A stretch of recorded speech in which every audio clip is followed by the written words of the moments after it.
महापालिका निवडणुकीसाठी भाजप आणि आमदार रवी राणा यांचा पक्ष युवा स्वाभिमानची युती होणार होती असं शेवटपर्यंत सांगितलं जात होतं. मात्र अनेक ठिकाणी युवा स्वाभिमाननं आपल्या पक्षाचे उमेदवार निवडणुकीच्या रिंगणात उतरले आणि त्यामुळेच ही युती ब्रेक झालेली आहे. आणि याच विषयावर बोलण्यासाठी आपल्यासोबत भाजपचे शहर जिल्ह्याचे अध्यक्ष डॉक्टर नितीन धांडे सर आहेत. सर, भाजप आणि युवा स्वाभिमानची युती थांबवली आहे, युती तुटलेली आहे, काय कारण याच्या मागचे आहे? अ, एक तर आम्ही त्यांच्याकडच्या 6 जागा सोडल्या होत्या युतीमध्ये. आणखी त्यांनी 30 ते 34 31 ते 34 जागेवर त्यांचे उमेदवार उभे केले होते. तरी आमचं त्यांच्याशी बोलणं चालू होतं. आणखी त्यांच्यात आमच्यात संवाद होता.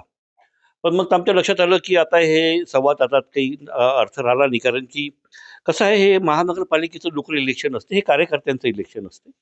या इलेक्शनमध्ये कार्यकर्त्यांना नाराज करता येत नाही.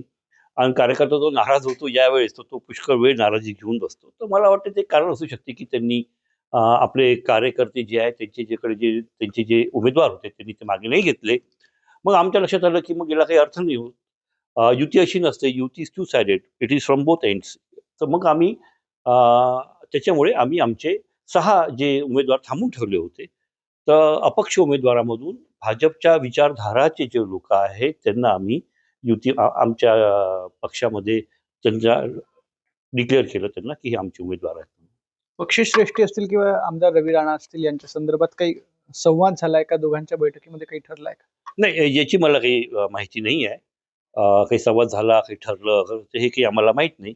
पण ते जो घटनाक्रम झाला, त्या घटनाक्रमातून लक्षात येते, की आता युती शक्य नाही आहे. तर अशा वेळेस मग एकला चलो रे आपला एक नारा जो असतो आणि ती मैत्रीपूर्ण लढत करायची आपण त्यांच्यासोबत. त्यांच्या काही मजबुरी असतील, की ते युती करू शकले नाही. त्यांची मजबुरी ठीक आहे, त्यांच्या लेव्हलवर त्यांच्यापर्यंत ती ठीक असू शकते. पण आमच्याकरता ती थोडी घातक झाली होती. कारण की आमच्या कार्यकर्त्यांमध्ये, आमच्या उमेदवारामध्ये एक संभ्रम तयार झाला होता, की भारतीय जनता पक्षाचं काय आहे? युती आहे, तर मग युती दिसत का नाही आहे? त्याच्यामुळे हा निर्णय आम्हाला घ्यावा लागला.